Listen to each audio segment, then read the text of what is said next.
They hunt, but they hunt for knowledge, for meaning, for artistic beauty. News of the discovery spread across the galactic network within hours. Minho watched it happen from his medical suite, scrolling through news feeds on a borrowed data pad. The headlines grew more alarming with each passing hour.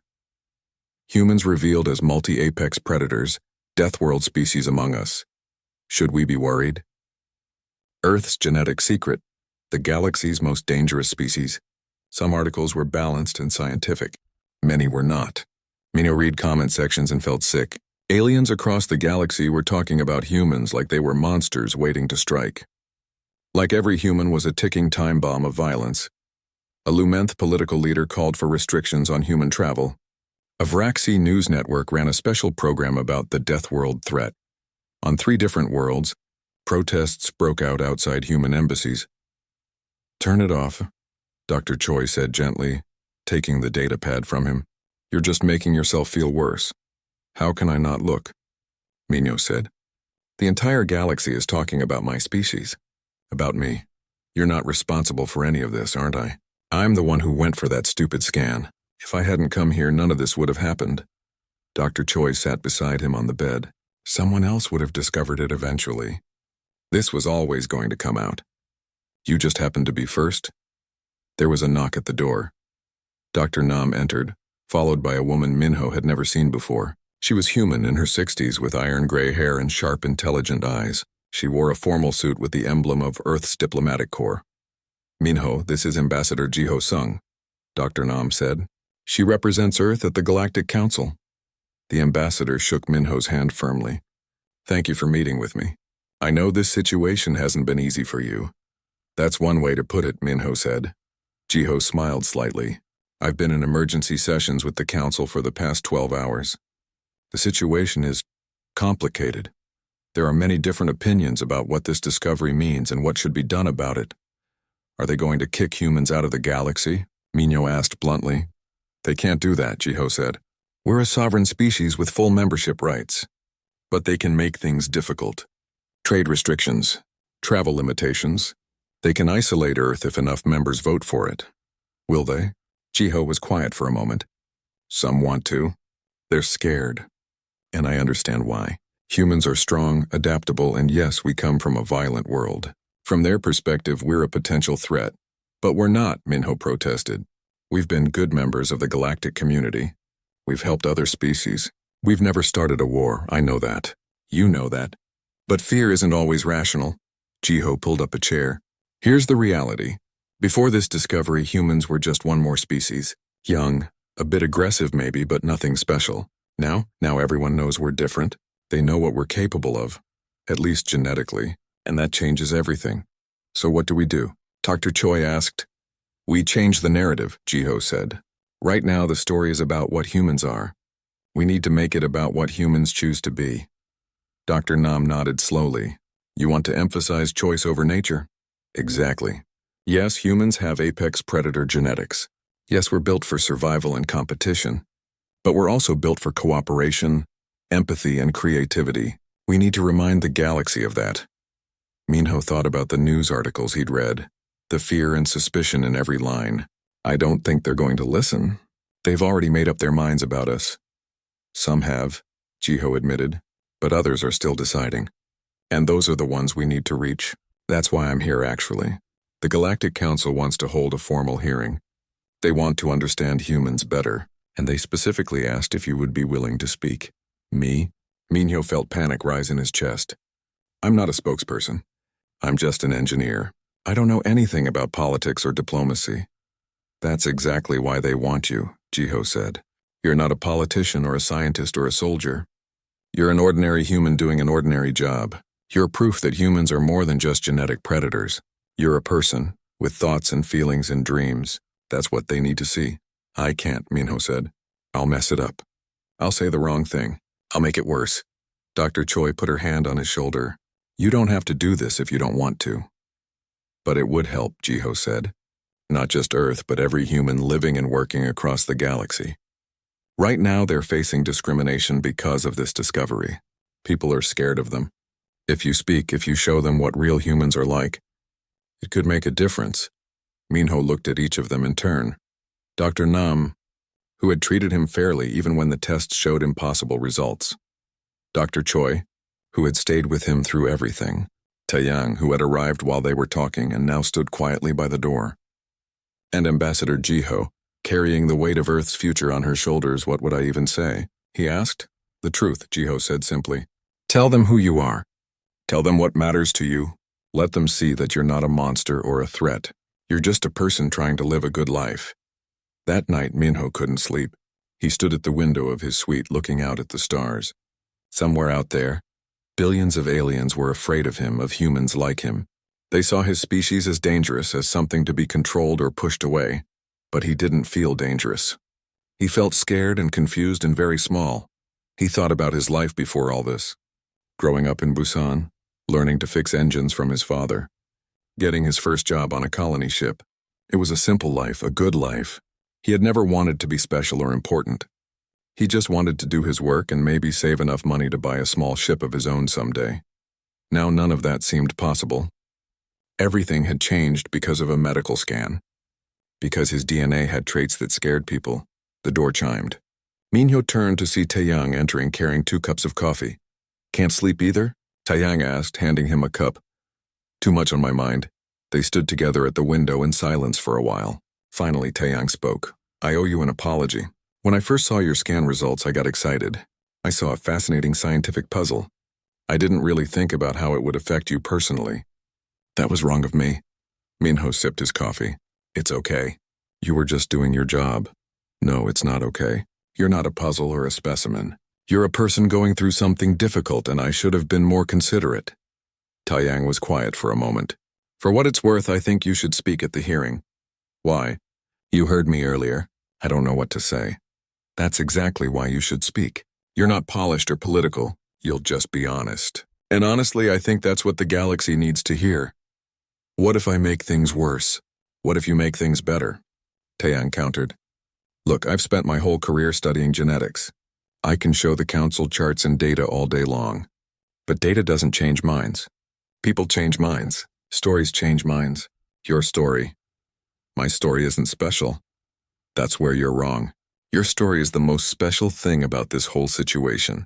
You're an ordinary guy from an ordinary family who just wants to fix engines and live his life. You're not trying to conquer anything. You're not trying to prove humans are superior. You're just existing, being yourself. And if the galaxy can see that, if they can understand that every human is just a person like you, maybe they'll stop being so afraid. Minho thought about that, about his friends working on colony ships across the galaxy, about human families trying to build new lives on distant worlds, about kids like he used to be, learning trades and dreaming small dreams. They didn't deserve to be feared. They didn't deserve to be judged for their genetics. Okay, he said quietly. I'll do it. I'll speak at the hearing. Taeyang smiled. Good, and Minho? Just be yourself. That'll be enough. But as Minho looked out at the stars, at the vast galaxy full of species who feared what he represented, he wasn't sure being himself would be enough. He wasn't sure anything would be enough. The hearing was scheduled for 3 days from now. 3 days to find the words that might change the galaxy's mind about humanity. 3 days to figure out how to explain that apex predators could also be good people. 3 days to save his species' reputation and maybe their future in the galactic community. No pressure, Minho thought, and almost laughed at the absurdity of it all. He was just a guy from Busan who fixed engines. How had his life become this? Dr. Choi found him still standing at the window an hour later. She didn't say anything, just stood beside him, keeping him company in the silence. Sometimes, Minho thought, that was all anyone could do. Be present. Be supportive. Be human. And maybe, just maybe, that would be enough to show the galaxy that humans were more than the sum of their genetic parts, that they were people with all the complexity and contradiction that implied, apex predators who chose to be kind. Survivors who chose to help others survive. Hunters who chose to build instead of destroy. That was the story he needed to tell. He just hoped he could find the right words to tell it. The medical suite was comfortable, Minho had to admit. It had a real bed, a private bathroom, and a large window that looked out into space. He could see stars and ships moving in the distance. But comfort didn't change the fact that he was locked in. The door wouldn't open when he tried it. He was a prisoner, even if they called it quarantine. He sat on the bed and put his head in his hands. This was supposed to be a routine checkup. Now he was trapped in a room with alien doctors thinking something was wrong with his DNA. He didn't even understand what DNA really was, not beyond the basic stuff everyone learned in school. The door chimed and opened. Dr. Choi entered carrying a tray with food and water. Behind her, a medical robot rolled in with equipment. "How are you feeling?" she asked, setting the tray on a small table. "How do you think I'm feeling?" Minho said, then immediately felt bad. "Sorry, I didn't mean to snap at you. I'm just confused and scared, I understand." "I would be too." She sat down in the chair across from him. "I'm going to stay with you while we work this out. You shouldn't be alone. Can you at least tell me what's happening? What does multiple apex species detected mean?" Dr. Choi thought for a moment, choosing her words carefully. An apex species is a creature that sits at the top of the food chain on its planet. A predator with no natural enemies. On Earth, humans are the apex species now, but we used to share that position with big cats, wolves, bears, things like that. "Okay," Minho said slowly, "but I'm human. Just human. So why is the machine saying there are multiple species in me? That's what we're trying to understand. The machine is reading your DNA and finding genetic markers that match apex predators from 14 different planets. It's seeing things in your code that look like they came from different species, not just one." Minho felt cold. "So I'm like mixed? Like some kind of hybrid?" No, Dr. Choi said quickly. "Your DNA is completely human. 100%. That's what's so strange. You're fully human. But somehow your human DNA has patterns that the machine recognizes from other apex predators across the galaxy." Before Minho could respond, the door opened again. Dr. Nam entered, followed by a young man in an expensive-looking suit. He had sharp eyes and moved with confidence. "Minho, this is Dr. Taiyang Quan," Dr. Nam said. "He's a genetic specialist from Earth. We called him as soon as this situation started." Taiyang looked at Minho with open curiosity, like he was a puzzle to be solved. "Fascinating," he said. "Absolutely fascinating." "I'm not a laboratory experiment," Minho said quietly. "Of course not," Taiyang said, though his tone suggested he hadn't really heard the complaint. He pulled out a portable screen and began swiping through data. "I've been reviewing your scans. Dr. Nam was right to call me. This is unprecedented. Can you explain what's wrong with him?" Dr. Choi asked. "Wrong? Nothing is wrong with him." Taiyang sat down and spread his hands. "Let me explain it in simple terms. Every living creature has DNA, right?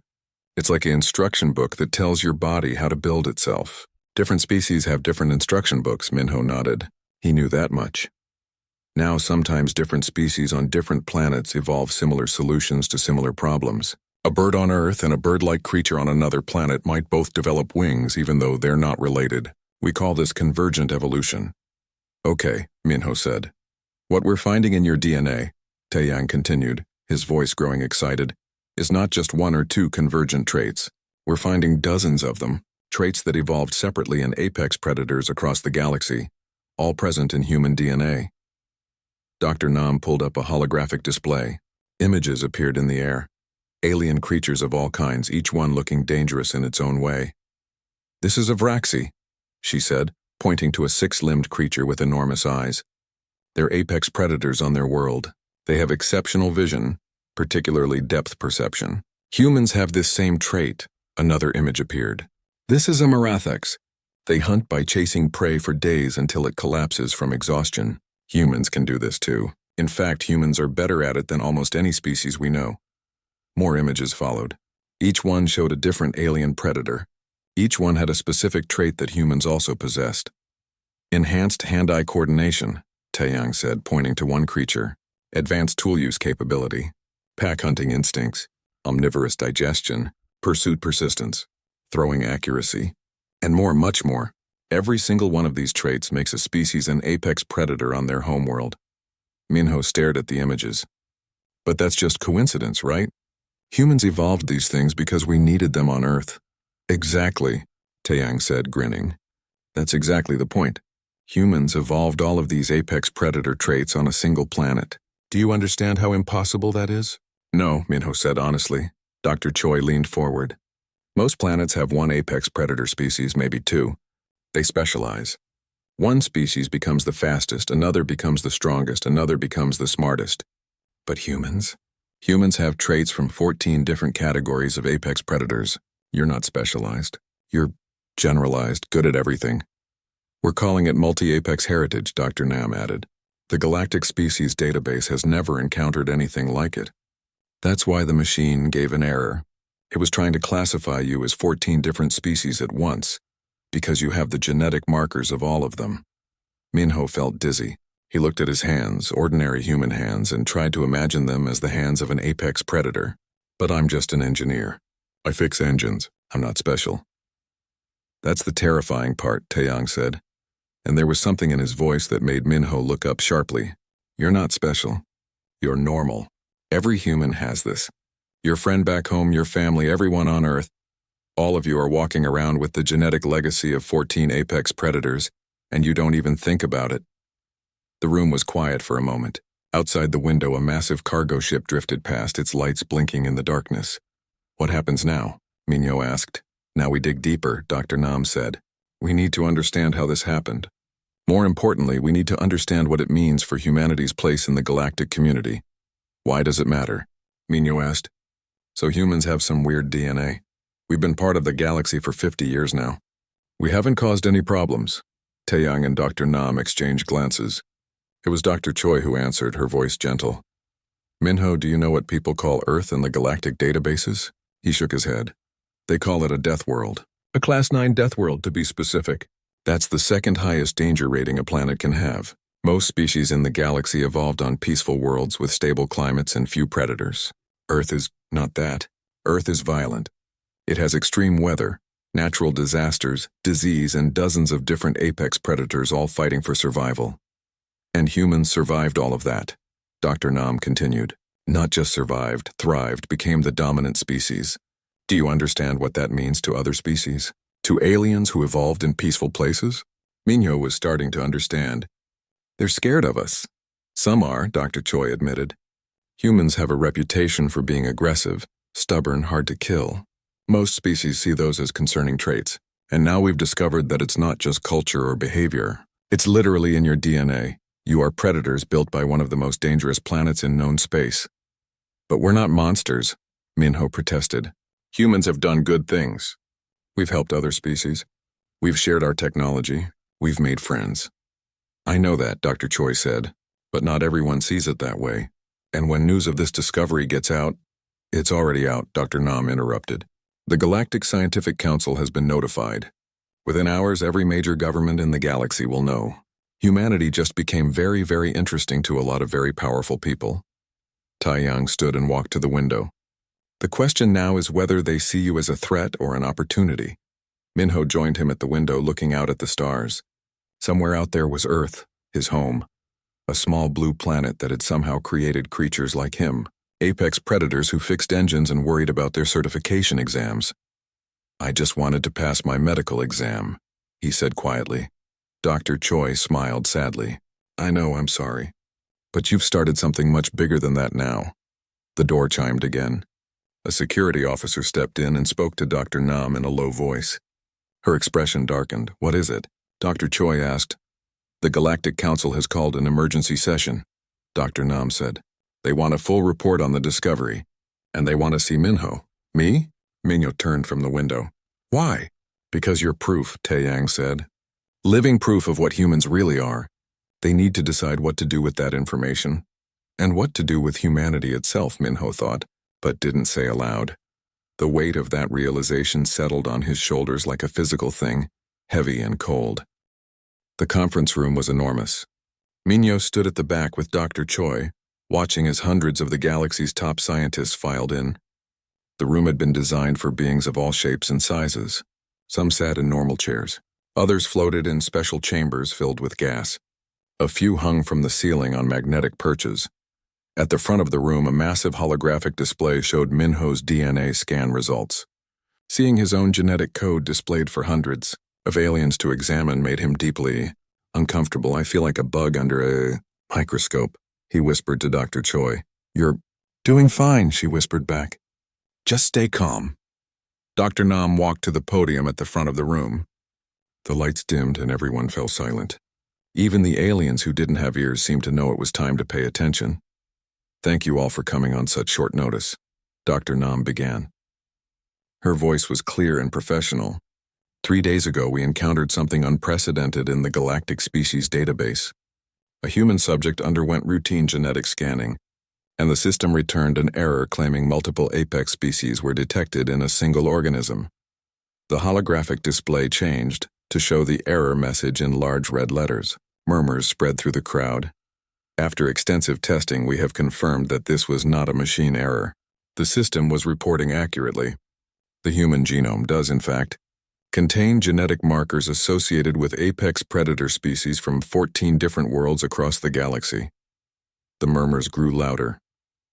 Dr. Nam raised her hand for silence. I want to be clear. This is not contamination. This is not genetic engineering. This is natural human DNA, the result of millions of years of evolution on Earth. What we've discovered is that Earth independently evolved traits that elsewhere in the galaxy only exist in specialized apex predators. Taeyang stood up from his seat in the front row. May I, Dr. Nam? She nodded and stepped aside. Taeyang approached the podium with confidence, clearly in his element. Let me show you what we found, he said. The holographic display changed to show a comparison chart. On one side was human DNA. On the other, DNA from various alien species. Binocular vision with exceptional depth perception. Humans have it. So do the Vraxi of Vraxon Prime, apex predators who hunt in their planet's dense forests. The trait evolved independently on both worlds. The display changed again. Endurance hunting capability. Humans can run for hours, days even, until prey collapses from exhaustion. The only other species with this capability are the Marathex of Kepler 442b.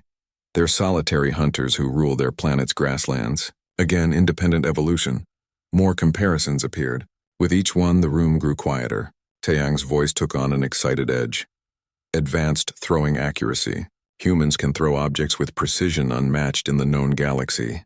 This comes from a unique shoulder structure and neural pathway. Tool use capabilities that rival the Killith. Pack coordination instincts similar to the Sithrak. Omnivorous adaptation like the Gordath. And more. He paused, letting the information sink in. Here's what makes this extraordinary. On each of those planets, having just one of these traits was enough to make a species an apex predator. But humans have all of them. Not specialized in any single area, but competent in every area. This is a survival strategy we've never seen before. A crystalline being in the third row raised a glowing appendage. Dr. Kwan, are you suggesting humans are somehow superior to other species? No, Taeyang said firmly. I'm saying humans are different.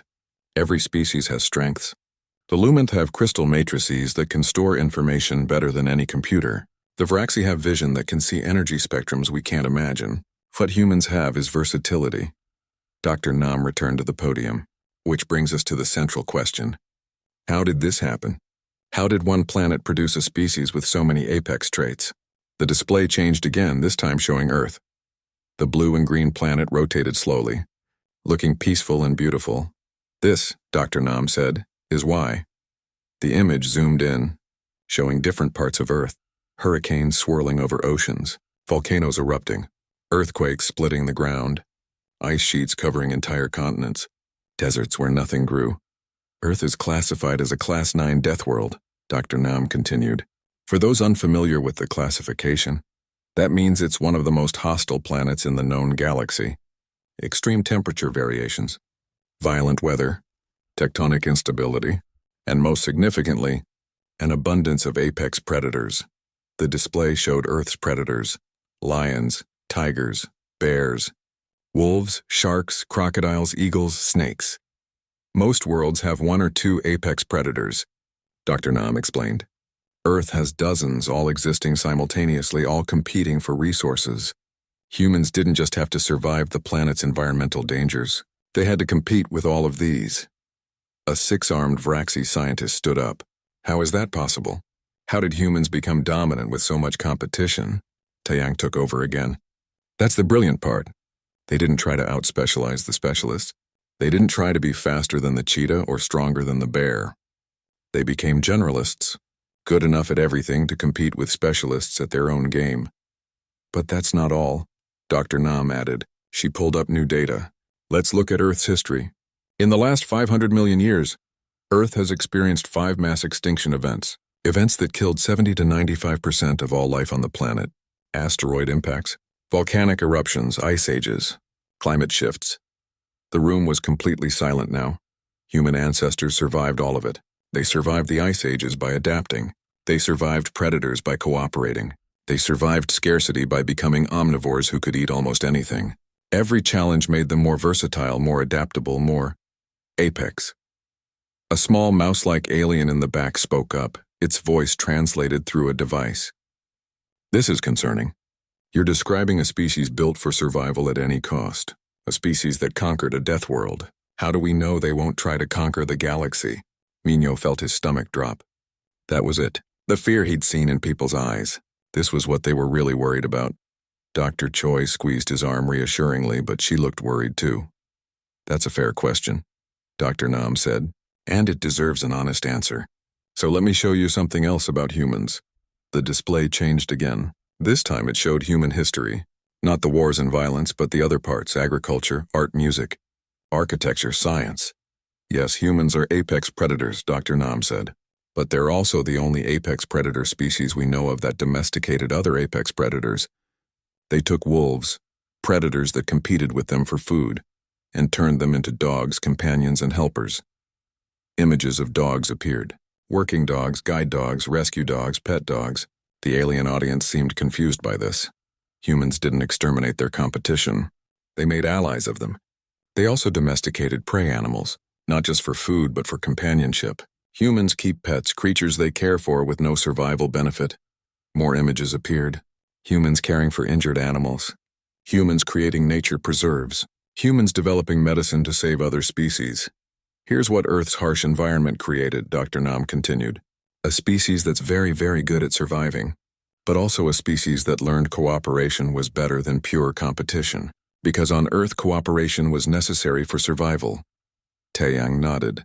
Human evolutionary strategy required working in groups, sharing food, caring for the sick and injured. They couldn't outrun the predators alone, so they ran together. They couldn't outfight large prey alone, so they hunted in packs. This created strong social bonds and complex communication. And eventually, Dr. Nam added, it created empathy, the ability to understand what others feel, to care about beings outside their own family group. Humans extended this empathy not just to other humans, but to other species entirely. She pulled up statistics. In 50 years of galactic membership, humans have initiated 0 military conflicts with other species. They've shared their technology freely. They've sent aid to worlds in crisis. They've even put themselves in danger to help species they'd never met before. So yes, Dr. Nam concluded, looking directly at the mouse-like alien who had asked the question. Humans are apex predators from a death world. They have the genetic tools to be dangerous, but they've chosen not to be. They've chosen cooperation over conquest. They've chosen to build rather than destroy. The room erupted in discussion. Aliens turned to each other, speaking in dozens of languages. Some seemed convinced. Others still looked worried. A few looked angry. A massive Gordath in the front row stood up. Its voice was like rocks grinding together. You speak of choices, but genetics don't lie. This predator nature is in their DNA.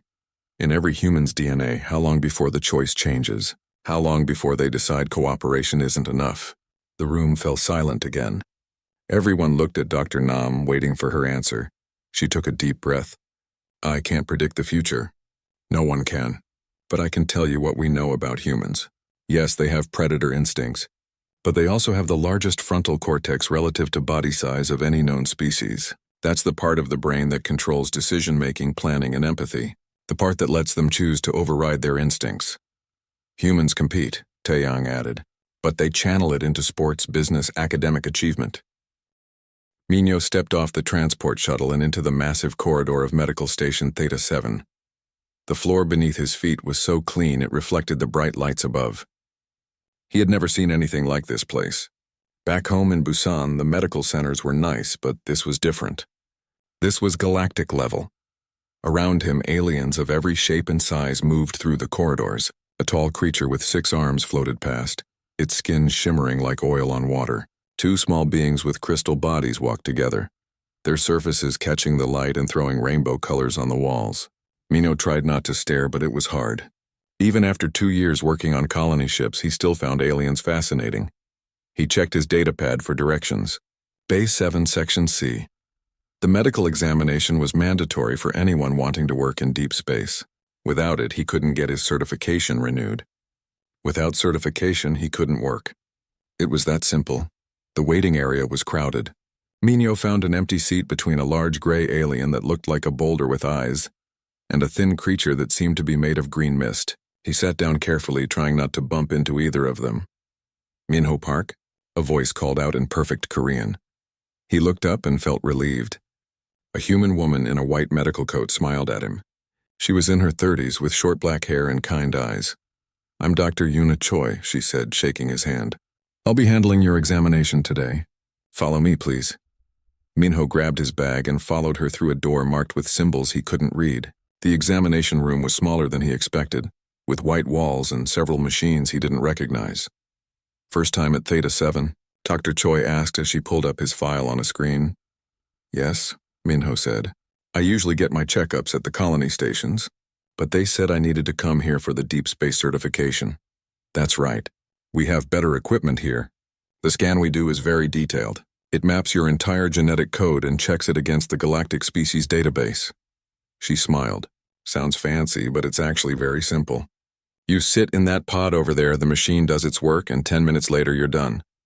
Minho looked at the pod she pointed to. It was a clear tube big enough for a person to sit in, with a comfortable-looking chair inside. "Is it safe?" he asked, completely. "We do hundreds of these every day. All species, all types. The machine just reads your DNA and confirms you are who your passport says you are. It also checks for diseases or genetic issues that might be a problem in deep space." Dr. Choi tapped her screen. "Your medical history looks good. Young, healthy, no major issues. This should be quick." Minho nodded and walked to the pod. He climbed inside and sat down. The chair adjusted itself to fit his body, which was a strange feeling. Dr. Choi closed the door and suddenly everything was very quiet. "Can you hear me?" Her voice came through speakers in the pod. "Yes," Minho said. "Good, just relax. Don't move too much. The scan will start in a few seconds." Through the clear wall of the pod, Minho could see Dr. Choi at her control station. Beyond her, other pods held other aliens getting the same examination. A creature with tentacles sat in one. Something that looked like a giant insect was in another. Everyone getting scanned, everyone waiting for their clearance. A soft blue light filled the pod. It didn't hurt.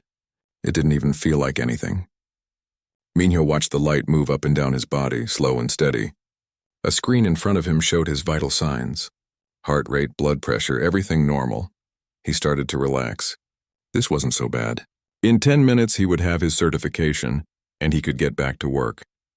The colony ship Harmony needed its engines fixed, and he was the best engineer they had. He smiled at the thought. Not bad for a kid from Busan who barely finished technical school. The blue light finished its scan and turned off. Minho waited for Dr. Choi to tell him he was done, but she didn't say anything. Instead, red lights started flashing, not just in his pod, but throughout the entire examination room. A loud alarm began to sound, a harsh beeping that made Minho's heart race. "What's happening?" he shouted. Dr. Choi was staring at her screen, her face pale. Her fingers moved rapidly across the controls, but the alarm kept sounding. The screen in front of Minho changed from green to bright red. Words appeared in large letters. "Critical alert. Multiple apex species detected in single organism error. Error database. Corruption suspected. Initiating emergency protocols. Dr. Choi." Minho pressed his hands against the pod wall. "What does that mean? What's wrong?" She looked at him, and for the first time he saw fear in her eyes.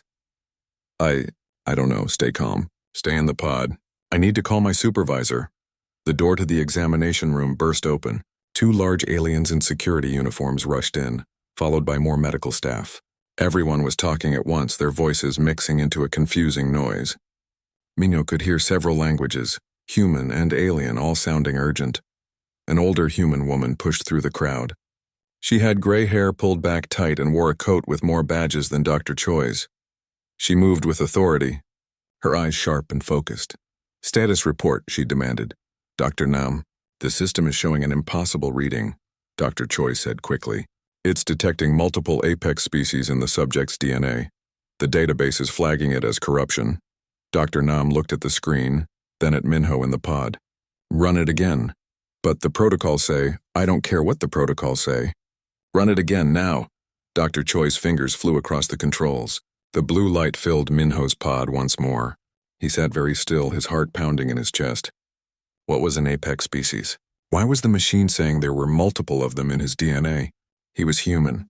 Just a regular guy who fixed engines. The scan finished. The red lights flashed again. The same error message appeared. Run it a third time, Dr. Nam ordered. They ran it 3 more times. Every single time, the same result. The machine insisted that Minho's body contained DNA from 14 different apex predator species.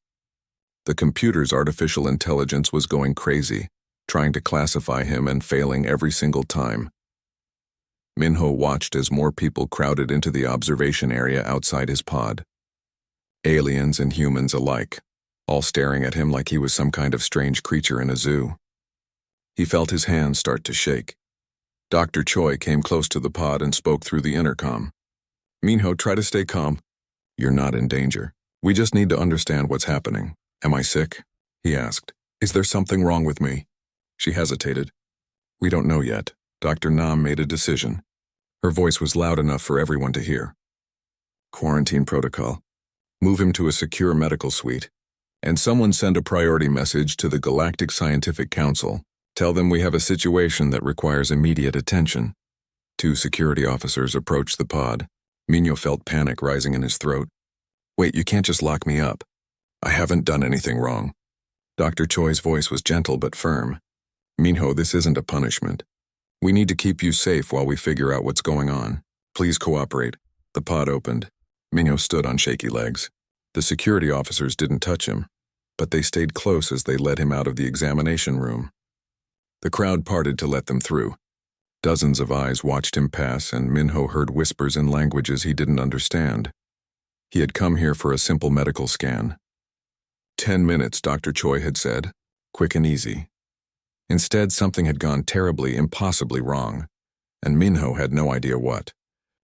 The Galactic Council chamber was the largest room Minho had ever seen. It was circular, with levels rising up like an amphitheater. Each level held representatives from different species, thousands of them, all gathered to hear testimony about humanity. Minho stood at the center, on a small platform that felt impossibly exposed. Cameras floated around him, broadcasting to billions of beings across the galaxy. His mouth was dry. His hands shook. He clasped them behind his back so no one would see. Ambassador Jiho sat in the human delegation area, giving him an encouraging nod. Dr. Choi was there too, and Dr. Nam, and Taiyang. They had all come to support him, but Minho had never felt more alone. A tall, elegant being with flowing robes and silver skin stood at the council podium. This was High Speaker Velth, leader of the Galactic Council. Their voice was smooth and formal. We are gathered to discuss the recent discovery regarding the human species, Velth announced. Genetic analysis has revealed that humans possess traits associated with apex predator species from across the galaxy. This has raised concerns about humanity's place in our community. Today, we will hear testimony to better understand this situation. The Council recognizes Minho Park, human engineer, the individual whose genetic scan revealed this information. All eyes turned to Minho. Thousands of eyes in all different shapes and colors. He felt like he might throw up. Mr. Park, Velth continued, you may speak. Minho approached the microphone. He'd prepared a speech with Ambassador Jiho's help, practiced it a dozen times. But now, standing here, all those careful words vanished from his mind. I don't really know what to say, he started, his voice shaking. I'm not good at speeches. I'm an engineer. I fix engines on colony ships. That's what I do, that's who I am, or at least that's who I thought I was. He looked around the chamber. Some faces showed curiosity. Others showed fear. A few showed anger. 3 days ago, I came to Medical Station Theta 7 for a routine checkup. It was supposed to take 10 minutes. Instead, I found out that my DNA has something in it that scares people. Traits from apex predators, they said. Multiple species worth. I didn't know what that meant at first. I still don't really understand all the science. He paused, gathering his thoughts. But I understand fear. I see it in your faces. I read it in the news articles about my species. You're afraid of what humans might do. You're afraid we're dangerous. And I guess genetically maybe we are. Maybe we do have the traits of predators. But let me tell you what else we have. Minho thought about his life, about the people he knew. My mother is a teacher. She works with children who struggle to learn. She stays late every day, helping kids who need extra time, never asking for anything in return. My father taught me to fix engines, but he also taught me that good work matters. That doing a job well, even a small job, is something to be proud of. That's what humans are. He looked directly at a group of Vraxi representatives who had been especially vocal about restricting human rights. I have a friend named Junho, who works on the same colony ship as me. Last year, the ship had a medical emergency. A Vraxi child was sick, and the colony's doctor didn't know how to treat Vraxi physiology. Junho worked for 3 days straight, researching, consulting with Vraxi medical experts across the network, refusing to sleep until he found an answer. He saved that child's life. He didn't have to. It wasn't his job. He did it because a child needed help. Minho's voice grew stronger. Another friend, Hyerem, she's a botanist. She develops crops that can grow on colony worlds with harsh conditions. She spent years making sure that when species settle new planets, they can feed themselves. She's shared her research freely with everyone, never asking for payment. She just wants people to have enough to eat. He saw some faces in the audience soften just a little. These are the humans I know. They're not conquerors or warriors. They're teachers and engineers and scientists and farmers. They're people trying to do good work and help others and build something better. Yes, we come from a hard world. Yes, we have survival instincts. But we also have something else. We have choice. A Gordath representative stood up. You speak of individuals. But what about your species as a whole? Your history is full of war and violence, Minho nodded. You're right. Humans have fought wars. We've done terrible things to each other. Our history isn't perfect, but that same history also shows humans learning from mistakes. Every generation tries to be better than the last one. We ended slavery. We developed rights for all people. We stopped fighting wars over religion and territory. It took time, but we learned. And when we joined the galactic community, Minho continued, we brought that lesson with us. In 50 years, we haven't started a single conflict with another species. Not one. We've traded, we've shared technology, we've made friends. We've sent aid to worlds in crisis, even worlds that didn't trust us, because that's what we chose to do with our strength. Velth spoke up. Mr. Park, you say humans choose to be peaceful. But choice can change. What guarantee do we have that humans won't one day choose differently? Minho was quiet for a moment, thinking carefully. I can't guarantee anything. None of us can predict the future. But I can tell you what I believe about my species. We're not perfect. We make mistakes. We have anger and fear and all the bad things that apex predators have. But we also have empathy. We can imagine what others feel. We can care about beings that aren't even our own species. He looked at Dr. Choi in the audience, remembering how she'd stayed with him through everything. When I was scared and alone in quarantine, Dr. Choi stayed with me. She's human too, with all the same predator genetics. But she chose to be compassionate. She chose to use her strength to help, not harm. That's what humans do. We look at our instincts and we decide what to do with them. A small mouse-like alien who had spoken at the scientific conference stood up. But how long will that last? How long before the predator nature wins? Forever, Minho said firmly. Because it's not just about nature. It's about culture. It's about teaching every human child that being strong means protecting the weak. That being smart means solving problems, not creating them. That having power means taking responsibility for how you use it. He thought about all the human parents across the galaxy, teaching their children these lessons. Every human learns these things from childhood. We tell stories about heroes who help others. We celebrate people who make discoveries that benefit everyone. We honor those who sacrifice for the greater good. That's our culture. And culture is stronger than genetics. Taeyang stood up in the audience. May I add something? Felth nodded permission. I've studied human genetics extensively, Taeyang said. Yes, they have apex predator traits, but they also have the largest frontal cortex relative to body size of any known species. That's the part of the brain that controls decision-making, planning, empathy, and impulse control. Humans are literally built to think before they act, to consider consequences, to understand others' perspectives. He looked around the chamber. Nature gave them the tools to be dangerous, but it also gave them the tools to control that danger, and human culture has spent thousands of years developing those control mechanisms.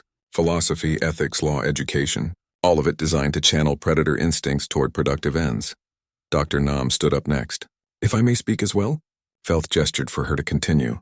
I've worked with humans for 20 years, Dr. Nam said. She was Vraxi, one of the species most vocal about human restrictions.